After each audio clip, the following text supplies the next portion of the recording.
It's a chemical thing. And then people are like, well, breast milk is chemicals, you idiot. And I'm like, oh, I'm the idiot, huh? So is there a difference between organic biochemistry and synthetic isolated chemistry?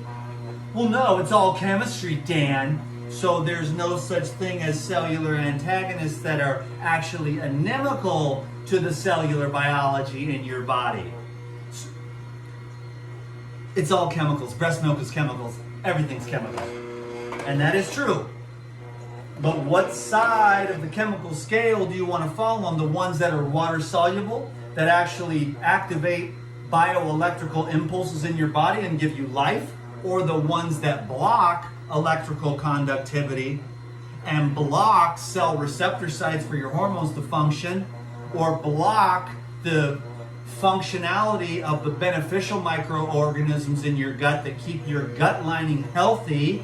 Because you can get ulcers if you want, but I'm just saying